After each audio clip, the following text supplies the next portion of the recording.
imperio romano se expande con una fuerza implacable. ¡Hoy celebramos el poder de Roma! Gobiernan con intimidación, miedo y muerte. Teach us how to live humbly, love unconditionally. Gracias. Tú harías lo mismo. Aquel carpintero que te mostró compasión cuando nadie más lo hizo.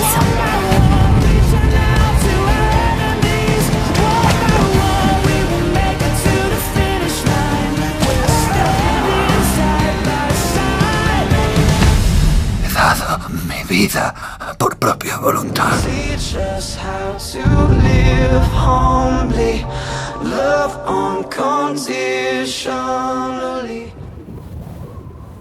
No sé si algunos de ustedes han visto la película. La historia es sobre Ben-Hur, un hombre que se llama Judá Ben-Hur, pero hay solo 3 intervenciones y en la novela así está escrita. Hay 3 intervenciones de Jesús, pero son 3 intervenciones extraordinarias de amor, donde él habla del perdón, donde él habla de que no hay que odiar a los enemigos, que hay que perdonar a los enemigos. Y cualquiera diría, bueno, este hombre, Wallace, que escribió la novela, siempre fue un hijo extraordinario de Dios. Y es un hijo, o fue un hijo extraordinario de Dios. La novela se escribió en 1800 algo.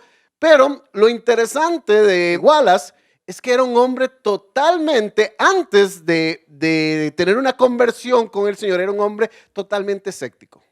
No creía en Dios. Y su mejor amigo era un ateo que decía que los que creían en Dios estaban totalmente locos. Un día en una cena, este amigo de él, ateo, le dice a Wallace, mira, la gente sí que es tonta creyendo en Dios, creyendo en Jesús.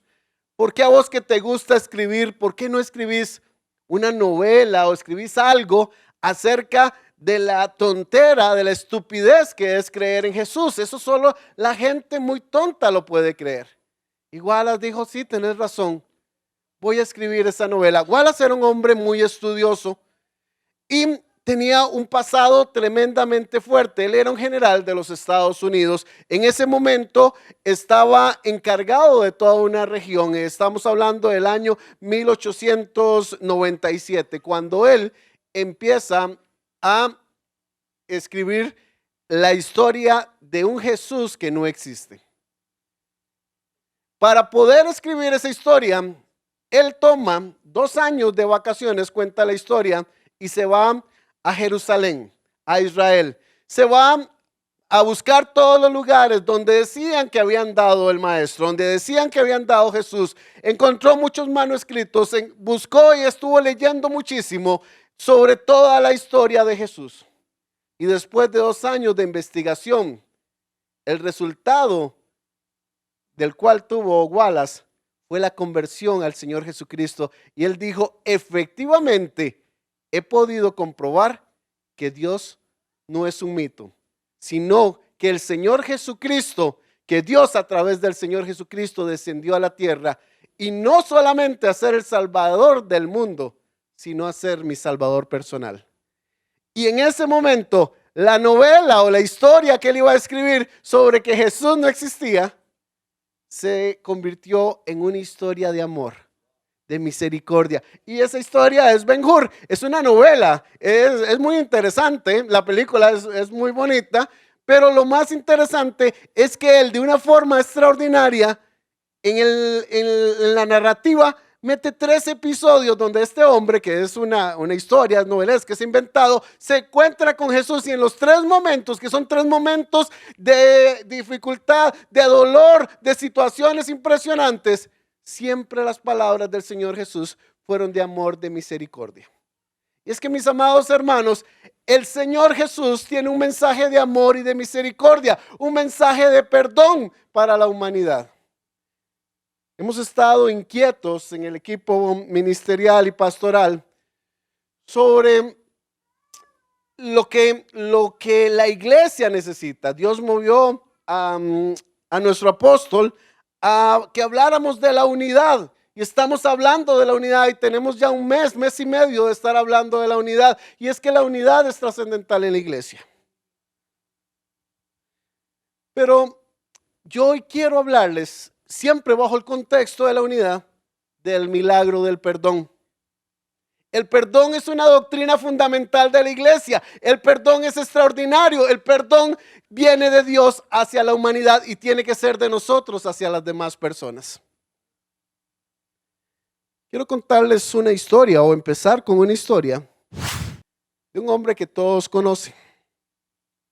Pescador de profesión. Había nacido en Galilea, israelita. Nació en Bethsaida, cerca del lago de Genezaret.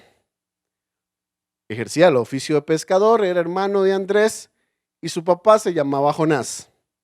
Yo sé que todos ustedes, conocedores de la palabra de Dios, ya dijeron, va a hablar de Pedro. Sí, ¿verdad? Gloria a Dios, porque todos sabían que íbamos a hablar de Pedro. Pedro fue un discípulo extraordinario. Es extraordinario porque de Pedro uno puede predicar de muchas cosas. De Pedro uno puede predicar de los momentos más extraordinarios como también de los momentos más complicados. Puede uno predicar cuando habla de Pedro. Pedro siempre estuvo cerca del Señor Jesús. Fue un discípulo amado del Señor Jesús. El Señor Jesús, cuando fue al monte de la transfiguración, ahí estaba Pedro. Pedro fue el que se decidió caminar sobre el mar. Fue el único que tuvo el valor de decir: si tú eres Jesús, permite que yo camine sobre el mar. Pedro era ese hombre extraordinario. Era un hombre con una capacidad extraordinaria, con un carácter increíble, extraordinario. Ese era Pedro. Es más, Pedro, quiero que veamos Mateo 16 y 17. En el contexto están los discípulos, están todos reunidos ahí y le están contando al Señor Jesús, que muchos dicen que el Señor Jesús es un profeta, que es Elías, otros dicen que es Juan el Bautista, que ha resucitado, y el Señor Jesús les hace una pregunta muy interesante. Les dice, están todos ahí reunidos, puedo imaginar ese momento, todos juntos, el Señor escuchándolos, y el Señor les hace una pregunta. Pero mis amados, esta pregunta es extraordinaria. Yo quiero que nos pongamos en el contexto de la pregunta que el Señor Jesús les hace. Y cuando ellos le están diciendo lo que dice la gente que Él les dice: ¿y ustedes quién dicen que soy yo? Pero ¿por qué le hace esa pregunta? Para nosotros tal vez sea muy sencillo decir: pero claro, ya ellos habían estado con el Señor Jesús, habían visto un montón de milagros, habían visto un montón de situaciones. Sencillo era responder. No, mis amados, no era nada sencillo responder. Porque ¿sabe por qué? Porque todos los judíos estaban esperando a un Mesías guerrero que los iba a defender contra el imperio romano, un hombre que iba a ser capacitado con la espada, un guerrero fuertísimo que iba a llevar al pueblo judío a conquistar a Roma y a todo el imperio que los estaba en ese momento oprimiendo.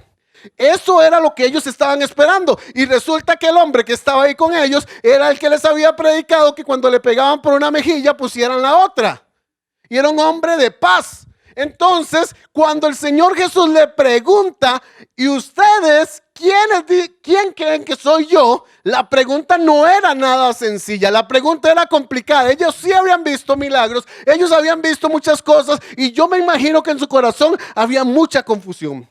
Decían: sí, este parece ser el Mesías, pero el Mesías que nosotros esperábamos es un guerrero, y este hombre no es guerrero. ¿Quién podrá ser? Y el Señor les pregunta: ¿y ustedes quiénes dicen que soy yo? Y ahí está Mateo 16 y 17. Respondiendo Simón Pedro dijo: tú eres el Cristo, el Hijo del Dios viviente. Entonces le respondió Jesús: bienaventurado eres Simón, hijo de Jonás, porque no te lo reveló carne ni sangre, sino mi Padre que está en los cielos.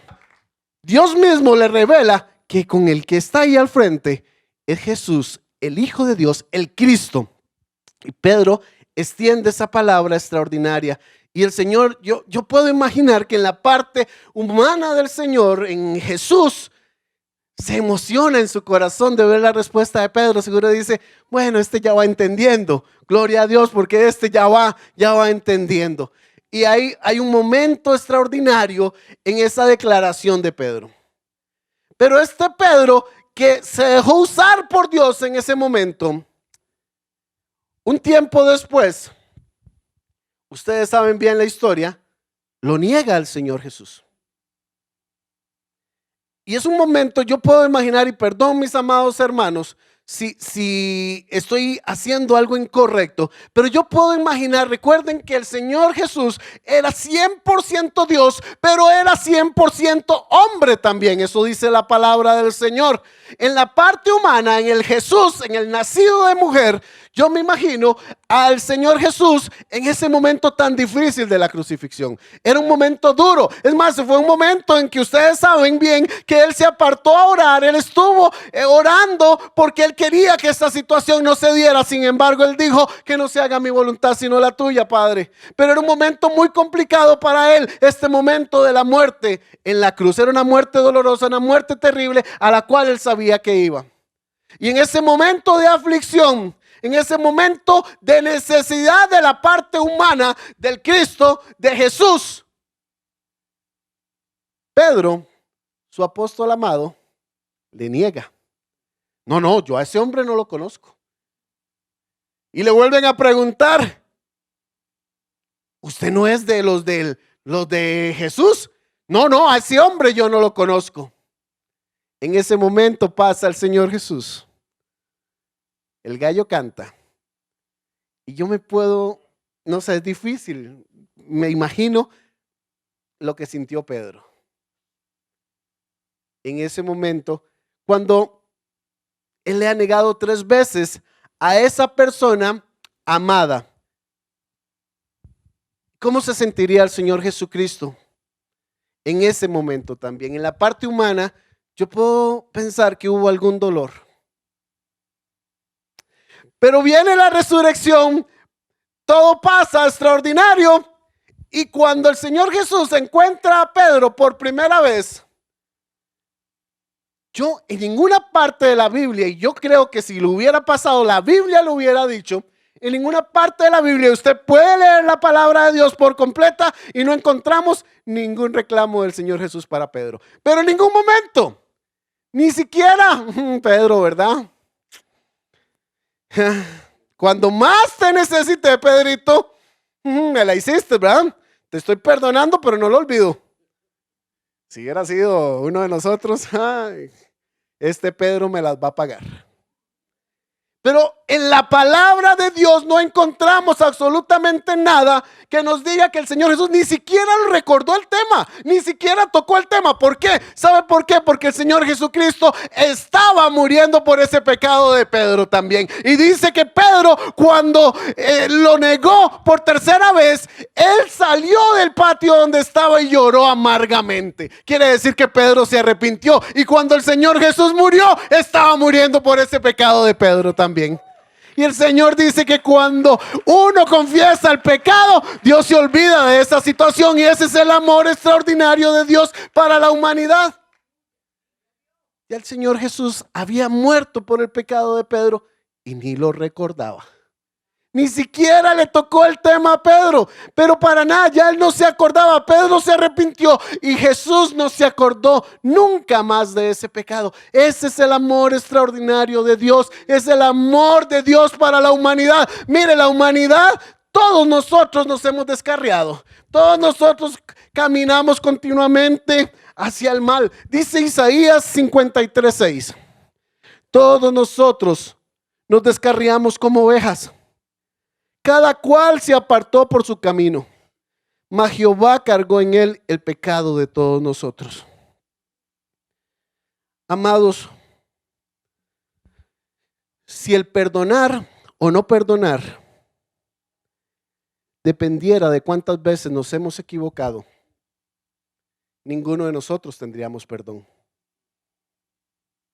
Hemos fallado tantas veces, pero tantas veces, que si dependiera de cuántas veces uno falla, ninguno de los que estamos aquí sentados tuviéramos perdón.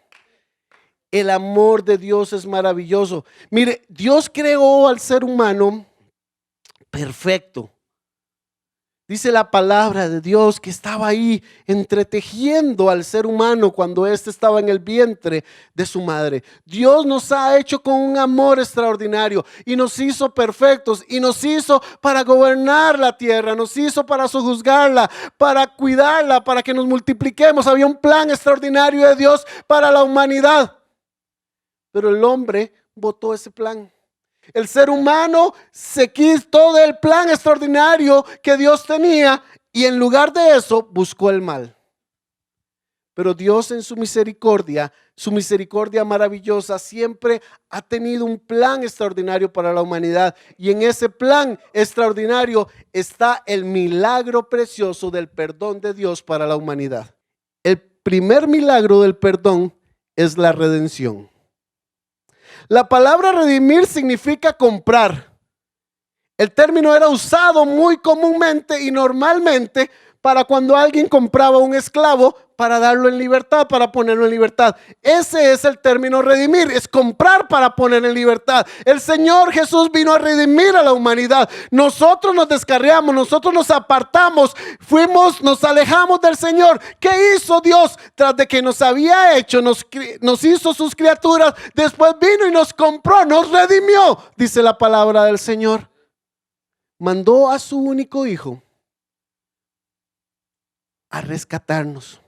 La palabra de Dios dice en Romanos 3:23, por cuanto todos pecaron, están destituidos de la gloria de Dios. Todos somos pecadores, todos nos apartamos del camino correcto, pero Dios nos amó tanto que en Romanos 6:23 dice, porque la paga del pecado es muerte, mas el regalo de Dios es vida eterna en Cristo Jesús, Señor nuestro. El regalo de Dios es maravilloso, mis amados hermanos. El milagro de la redención es extraordinario. Leía una historia acerca de un hombre que tenía un único hijo. Él amaba muchísimo a su hijo y él trabajaba en el ferrocarril. Su trabajo era levantar un puente para que pasara o los barcos o bajarlo para que pasara el ferrocarril. El hijo de él le gustaba muchísimo irse con su papá al trabajo y ese era su trabajo todo el día, apachar un botón para que el puente se levantara, pasaran los barcos y apachar el botón para que el puente se bajara y pasara el tren. Cierto día, acaba de pasar un barco, el puente estaba levantado y oyó el sonido del tren. Él se había descuidado un momento. Corrió a su oficina, a la caseta, para apachar el botón y poder bajar el puente. Nada más tenía el tiempo necesario, los segundos necesarios para que el puente bajara. Cuando él llegó a su caseta a apachar el botón, vio que su hijo estaba en la estructura y que si él apachaba el botón, lo iba a totalmente triturar la estructura del puente. Tenía una decisión que tomar. Apachaba el botón y moría su hijo, o no apachaba el botón y moría cientos de personas que venían en el tren. En el tren, la gente no tenía ni el más mínimo cuidado de lo que estaba pasando. Venían algunos peleando, gente egoísta, personas que no tenían ni el más mínimo respeto por Dios, ni amaban a nadie. Había de todo tipo de personas en el tren. Pero el que estaba ahí era el hijo de esta persona al cual él amaba. Tenía una decisión: o salvar a todas estas personas que no tenían ningún interés por la vida, o salvar a su hijo de una muerte tan terrible. Él tomó la decisión de sacrificar a su hijo para salvar a esas cientos de personas que venían en el tren. Eso es un ejemplo claro de lo que el Señor Jesucristo, de lo que Dios a través de su Hijo Jesucristo hizo por nosotros. No teníamos ningún interés, es más, nosotros mismos nos dedicamos a alejarnos del Señor. Tomamos la decisión de alejarnos de Dios, tomamos la decisión de preferir el pecado que a Dios. Y Dios aún así envió a su Hijo, No merecíamos, mis amados hermanos, pero ese es el milagro extraordinario del perdón de Dios, que aún sin merecer esta gracia, sin merecer este regalo, dice la palabra del Señor en San Juan 3:16, que es un versículo que todos sabemos de memoria, porque de tal manera amó Dios al mundo, que envió a su único Hijo, para que todo aquel que en Él cree no se pierda, sino que tenga vida eterna. El milagro del perdón del Señor a través de la redención es extraordinario. No lo merecíamos, pero Él vino y nos compró con la sangre de Jesucristo, su Hijo. Gloria y alabado sea el nombre del Señor Jesucristo. Los beneficios de la redención, de ese sacrificio extraordinario del Señor, son la vida eterna, el perdón de los pecados, la justificación, la libertad. Nos ha adoptado como hijos, somos libres. Hay paz tenemos paz para con Dios y el Espíritu Santo mora en nosotros. Es extraordinario lo que podemos tener a través de la redención de Jesucristo, su Hijo, en nosotros. Es extraordinario. Nosotros, los que somos redimidos, hemos sido perdonados, santificados, justificados, bendecidos, liberados, adoptados y reconciliados por Dios. La gracia de Dios es maravillosa. La gracia de Dios nos ha alcanzado. Es extraordinario el regalo de Dios hacia nosotros. El segundo milagro del perdón es la transformación. Mis amados hermanos, cuando hemos sido redimidos, hemos sido rescatados, fuimos comprados por la sangre de Cristo Jesús, empieza un nuevo proceso en nuestras vidas. Y es el proceso de la transformación, y es el que tanto hablamos acá en la iglesia. Mis amados hermanos, la redención no se da para una salvación futura, no se da para que no seamos condenados por el pecado, no se da para que allá al final de nuestra vida tengamos la bendición de ir al cielo. Sí, eso es parte del regalo de Dios, pero el regalo de Dios de la transformación es hoy, cuando usted aceptó al Señor Jesucristo y usted dijo: sí, Señor, te acepto, te recibo, acepto tu perdón. En ese momento tiene que empezar una transformación en su vida. Usted no puede estar solo esperando el regalo final, que es la salvación, que es poder ser rescatados de las llamas del infierno. No, usted desde hoy tiene que ser un hombre diferente. Yo le quiero decir algo, mis amados hermanos. La palabra de Dios dice en 2 Corintios 5, 17, de modo que si alguno está en Cristo, nueva criatura es. Las cosas viejas pasaron. He aquí, todo es nuevo. Dice Proverbios 4:18: mas la senda de los justos es como la luz de la aurora, que va en aumento hasta que el día es perfecto. Mis amados hermanos, yo tengo una mala noticia. Tal vez sea buena. Hay muchas personas dentro del cuerpo universal de la iglesia de Cristo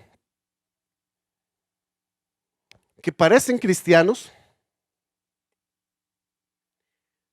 hasta oran como cristianos, te saludan con un abrazo fraternal, pero cuando no hay nadie presente, no se comportan como hijos de Dios.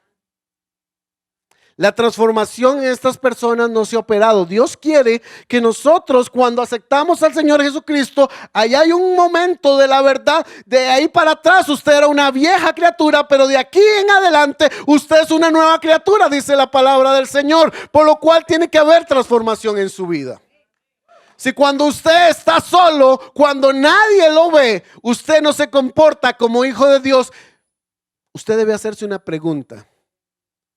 ¿Será que realmente el proceso de la redención, ese momento donde usted decidió seguir al Señor, se efectuó realmente en su corazón?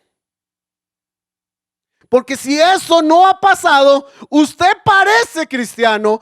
Algunas veces imita a los cristianos, hasta levanta las manos como cristiano, pero usted no es hijo de Dios.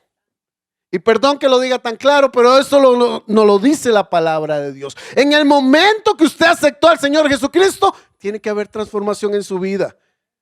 Si no ha habido transformación en su vida, usted tiene que preguntarse, este es el momento adecuado que usted se pregunte, ¿será que realmente yo recibí al Señor?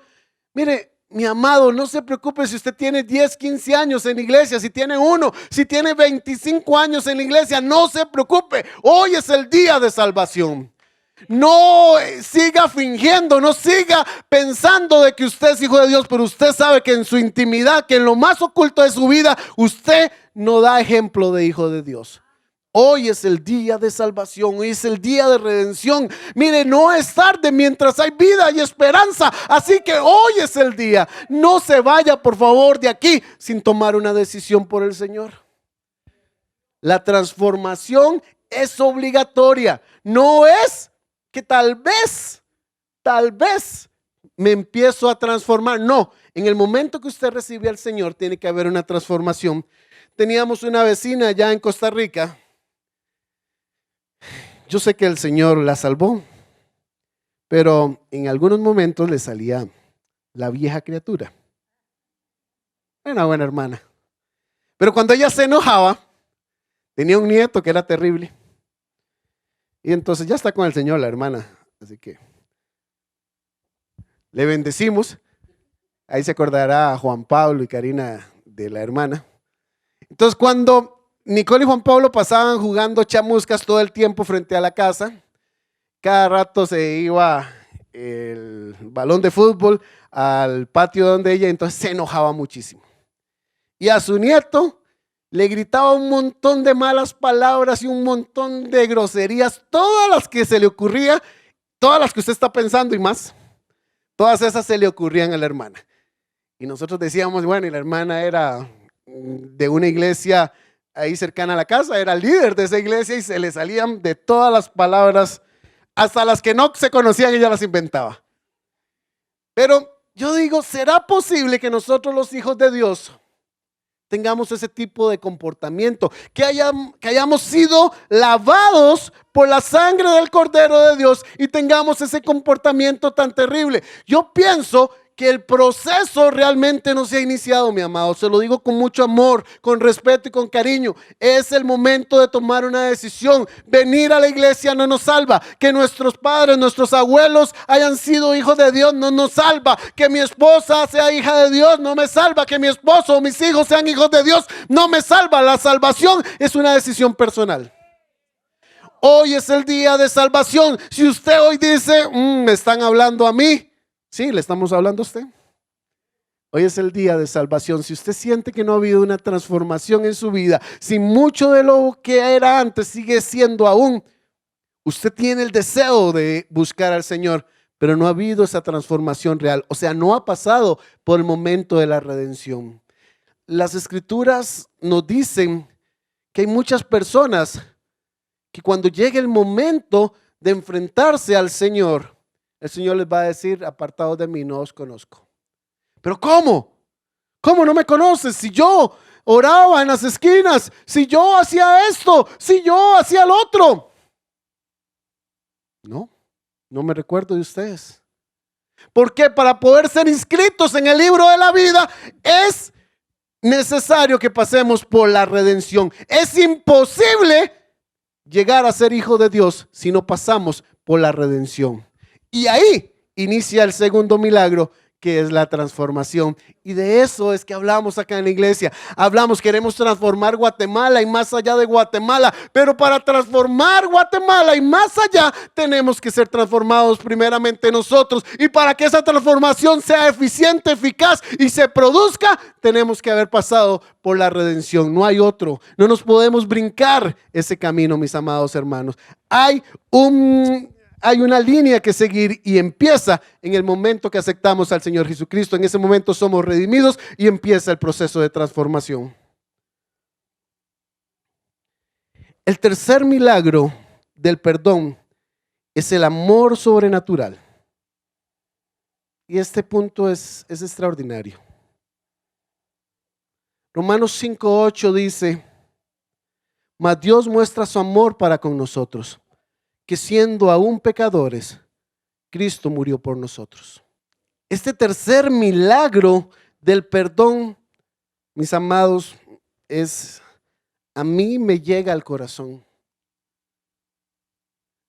Porque he entendido a través de mis años en el cristianismo, que es importante enamorarnos de Dios. Realmente muchas veces nosotros como pastores de ustedes nos preocupamos y decimos, mire, ¿por qué será que llegan un domingo y otro domingo no? ¿Por qué? No los estoy regañando, mis amados, lo digo de corazón. ¿Por qué algunas veces llegamos a la mitad del servicio? ¿Por qué pasan todas estas cosas, mis amados hermanos? Y nos preocupamos y algunas veces hasta nos enojamos y queremos decirle, mire, pero ¿por qué usted llega? ¿O por qué usted no sirve? ¿O por qué usted no hace tal cosa? Mis amados hermanos, es que el proceso no hemos entendido el perdón de Dios. El perdón de Dios es tan extraordinario que se ha manifestado en amor a la humanidad. La humanidad, nosotros no merecíamos nada más, lo que merecíamos era la muerte, porque el pecado lo que da como regalo es la muerte. Eso es lo que nosotros merecíamos, la muerte. Pero Dios en su extraordinario amor, es un amor que solo Dios puede dar. Dios en su sustancia es amor. Dios nos ama de tal manera, como decíamos ahora en San Juan 3:16, que mandó a su único hijo. Y nosotros tal vez de alguna manera somos tan mal agradecidos que nos atrevemos a decir cosas, mis amados, que lo digo con dolor. No hemos entendido el perdón del Señor Jesucristo, el milagro precioso del perdón. Porque ese milagro precioso del perdón realmente lo que es amor. No lo hemos entendido. Cuando alguien nos ama de tal manera como Dios nos amó a nosotros, lo único que deberíamos estar es deseando estar en su presencia todos los días.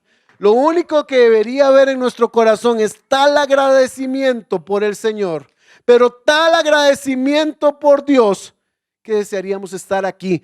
Que si decimos el servicio es a las 9:30 de la mañana, estamos aquí desde las 8 compartiendo. Me levanto entusiasmado el domingo en la mañana porque voy para la iglesia, porque voy a adorar el nombre del Señor, porque voy a estar con mis hermanos, porque voy a tener tiempo de comunión, porque voy a dar gracias a Dios, porque voy a recibir de la palabra, porque voy a ofrendar y a diezmar, porque estoy ahí para alabar el nombre del Señor y me levanto con regocijo, me levanto con alegría, estoy feliz de estar en la presencia de Dios. Si entendiéramos el milagro del Señor, del perdón extraordinario, de su amor de misericordia para nosotros, no tendríamos que insistir para estar acá cada domingo. Es más, no habría que insistir en que los hermanos tengamos vida devocional. No tendríamos que insistir en que tengamos tiempos de relación con Dios, porque yo estoy tan agradecido con el Señor por su amor y su misericordia para mi vida que estoy deseando poder tener relación con Dios. Tenemos que aprender a enamorarnos del Señor, mis amados hermanos. Miren, mis amados, yo lo he compartido en varias ocasiones hablando con ustedes de David, que fue un hombre malo, que hizo muchas cosas terribles, que Dios dice, ese hombre es conforme a mi corazón, que uno muchas veces extraña y dice, ¿por qué Dios dijo eso? Lo que yo veo de David era un hombre enamorado del Señor, que como cualquier ser humano falló muchísimas veces, tuvo muchísimos errores, pero él siempre fue un hombre enamorado del Señor. Mire, es mejor ser un hombre enamorado del Señor teniendo muchísimos defectos que ser un tibio que intenta vivir una vida cristiana pero no agrada al Señor y no se ha enamorado del Señor. Mis amados hermanos, la palabra de Dios dice que tenemos que ser calientes, porque si somos tibios no tenemos entrada al reino de Dios. Mis amados, no podemos obligar a nadie a que venga a rendir culto al Señor. Es más, no lo debemos hacer. Me acuerdo que conocí a Karina en una iglesia allá en Costa Rica. Aleluya. Una iglesia hace unos poquitos días. Una iglesia que me llamaba mucho la atención. Yo venía de una iglesia de corte tradicional donde de alguna manera era una iglesia pequeña y todo el mundo llegaba a la hora en punto, 15 o 20 minutos después. Y fui y conocí a Karina en una iglesia de Asamblea de Dios, era la iglesia. Puedo decirlo porque voy a decir algo bueno. Entonces me llamaba muchísimo la atención que la gente llegaba al servicio de la noche, era creo que a las 7, si no me equivoco. Los domingos a las 7 de la noche tenían su segundo servicio y la gente llegaba tipo 6 porque sabía que si ya llegaba a 6:30, 6:40 no agarraba campo y tenía que ponerse en la parte de atrás de pie. Entonces la gente llegaba 6 de la tarde, 6:20 ya estaba llena la iglesia. Mis amados hermanos, eso me llamaba mucho la atención porque había una pasión por la gente por reunirse. Y eso es lo que tiene que haber entre nosotros, mis amados. Tiene que haber una pasión que usted se levante con unas ganas de estar reunidos acá cada domingo, celebrando y adorando el nombre del Señor Jesucristo. El venir al servicio no puede ser una carga, mis amados hermanos. Si se convierte en una carga, mis amados hermanos, usted tiene que revisar nuevamente, devolverse al proceso de redención. Porque mis amados hermanos, no podemos sentir una carga, dedicar 2, 3 horas a aquel que dio la vida por nosotros. No podemos sentir una carga el servir al Señor cuando Él dio su vida por nosotros. Eso es como que alguien nos haya hecho el mayor favor del mundo y nosotros sintamos una carga ayudarle 5 minutos por algo. El amor de Dios es tan maravilloso que no nos destruye. Yo siempre les he dicho a ustedes, mis amados, que gracias a Dios yo no soy Dios, porque si no yo hubiera mandado más de algún rayo. Dios es bueno. Gloria a Dios. ¿Quiénes alaban el nombre del Señor?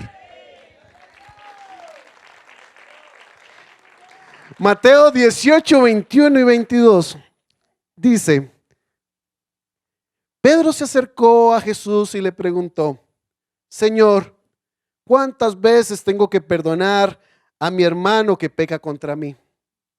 Hasta 7 veces, le dijo Pedro. Este Pedro era famoso, ¿verdad? Sale por todo lado. Él hizo su ocurrencia, ¿verdad? Le dijo, porque no sé de dónde sacó eso de decirle hasta 7 veces, Señor. Y el Señor le dice: no te digo que hasta 7 veces, sino hasta 70 veces 7. O sea, es como 490 veces que alguien nos haga lo mismo. Y usted le diga: sí, te perdono. Y al ratito te lo vuelve a hacer y sí, te perdono. Te lo vuelve a hacer el otro día, te perdono. Y al otro día, sí, te perdono. Eso es lo que el Señor Jesús le dice a Pedro. 490 veces le perdone usted a alguien que te hace mal. Mis hermanos, en el proceso de la transformación tenemos que aprender a perdonar. Hay una película interesante que un día por ahí vi. No me acuerdo bien, soy muy malo, mi familia sabe que soy muy malo para ver películas, me duermo siempre en la mitad de la película, entonces no me acuerdo bien de cómo era la película. Pero se llama, seguramente ustedes la vieron, El secreto de los ojos. Y es de una mujer que es jefe de la policía, pero le matan a su hija. Hay un violador en serie que mata a su hija. Y un policía que era su subalterno de esta jefe de policía toma el caso y como es su jefa, él quiere resolverlo. Y hace hasta lo imposible por resolverlo, pero no lo logra resolver. Este hombre frustrado se va de la policía, renuncia a la policía, pero él nunca olvida el caso. Es más, él se va a investigar el caso, pero renuncia a la policía de alguna manera frustrado porque no pudo ayudar a su jefa con encontrar el asesino de la hija de su jefa. Como 10 años después, este hombre regresa y le dice a la mujer policía: ya sé quién es el asesino de tu hija. Es fulano de tal. Y le muestra todas las pruebas. Y todas las pruebas coinciden de que ese hombre es el asesino. Y ella, y muy interesante, esta gente que hace las películas son muy inteligentes.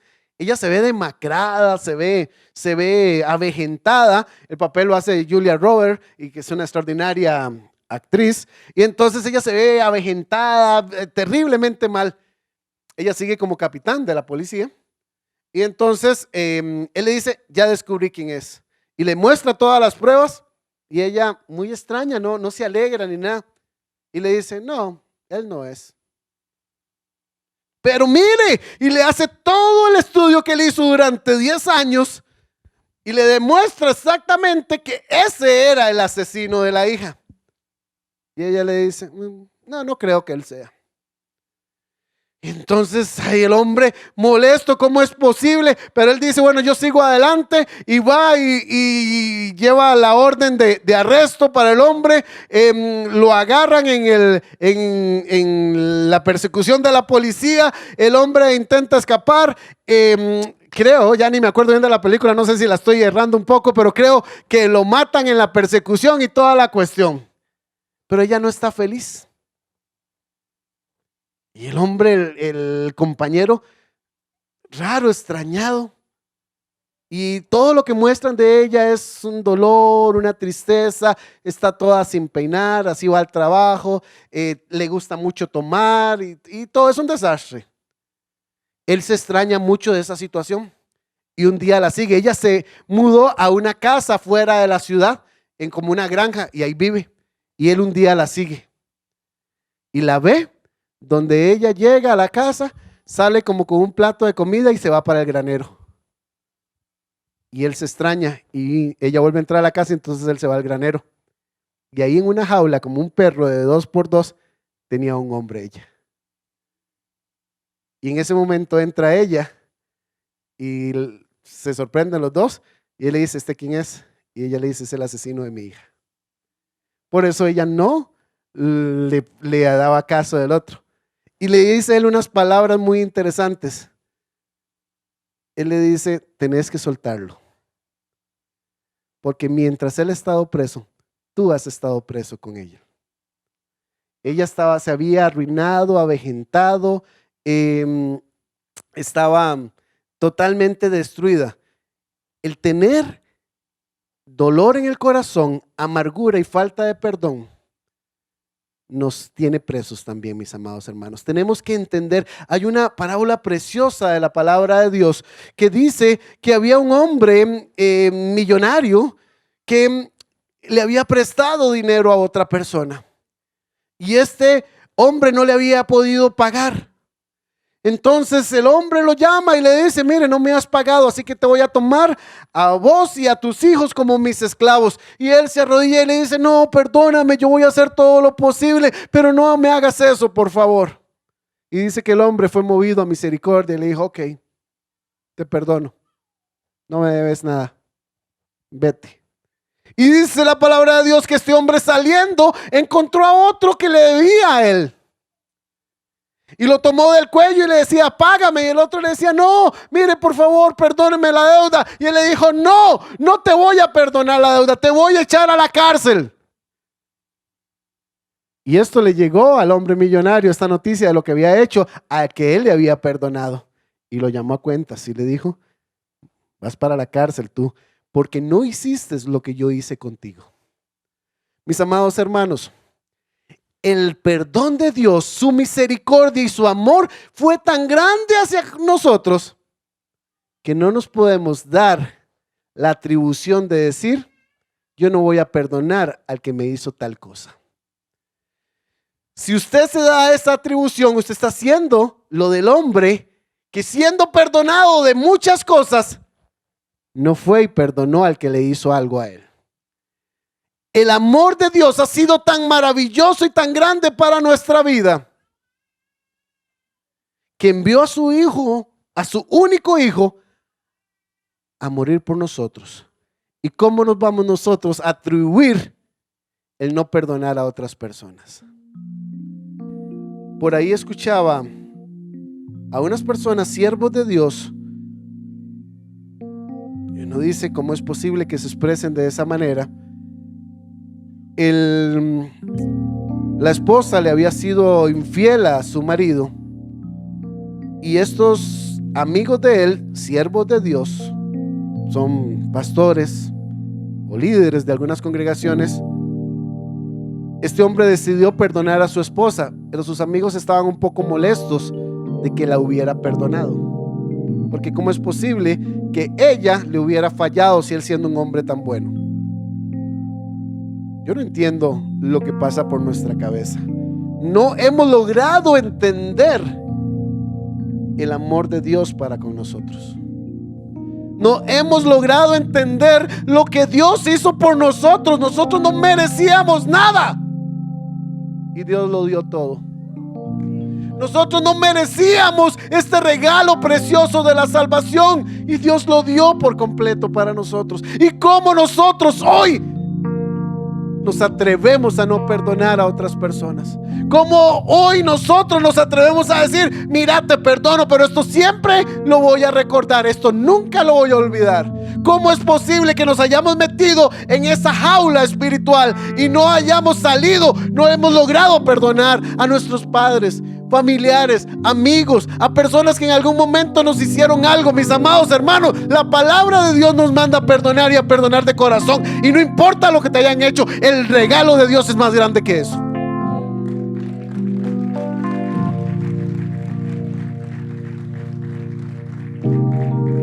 Dios en su misericordia nos ha rescatado. Yo quiero que usted incline su cabeza. Vamos a tener un canto. Y hoy yo quiero hacer dos invitaciones. Una de salvación y una de perdón, de que usted pueda liberar a esas personas y liberarse usted de personas que han hecho algo en contra de su vida. Y usted está atado a esa jaula, a esa esclavitud de la falta de perdón. ¿Quién soy yo para que me visites y te acuerdes de mí, Señor Jesús? ¿Qué te movió para salvarme? Oh, tu misericordia, oh Dios, que me alcanzó y mi pasado perdonó. Tu misericordia es mejor que la vida. Tu misericordia puso en mí una canción. Tu misericordia vivifica al caído. Tu misericordia, oh Dios, que me alcanzó y mi vida coronó.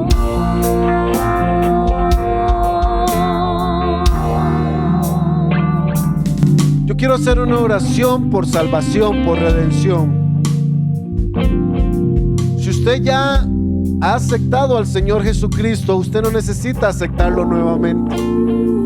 Si usted ya hizo una oración de pedir perdón, de aceptar al Señor como su único y suficiente Salvador, yo quiero decirle que desde el momento que usted hizo esa oración, Dios le inscribió en el libro de la vida. Y usted no necesita nuevamente hacer esa oración. Tal vez si usted ha pecado, lo que necesita es reconciliarse, pero no necesita aceptar nuevamente al Señor Jesucristo. Pero si usted hizo esa oración, o tal vez no la ha hecho, pero su vida no ha ido conforme a lo que Dios quiere, si no ha habido transformación en su vida, yo quiero decirle que usted sí necesita hacer esa oración. Si usted siente que aunque tal vez en un momento la hizo, pero realmente no hubo ningún cambio en su vida, sino que usted se ha seguido comportando de una manera negativa, que cuando nadie lo ve, usted no se comporta como hijo de Dios, yo quiero decirle que usted necesita hacer esa oración el día de hoy. Así que voy a hacer la oración y usted la va a repetir conmigo. Padre Celestial, te pido perdón Por favor, repítalo. Los que quieren hacer esta oración no la han hecho anteriormente y sienten la necesidad, que saben que la vez que la hicieron no fue genuina y quieren hacerla hoy. Por favor, repitan conmigo. Quiero escucharles. Señor Jesús, en esta mañana me arrepiento de mis pecados. Confieso con mi boca que tú eres Dios. Y te pido perdón por todo lo que he hecho. Pido que Jesús entre a mi corazón, me haga una nueva criatura y me haga parte del reino de los cielos. Te acepto en mi corazón y te doy gracias por inscribirme en el libro de la vida. Amén.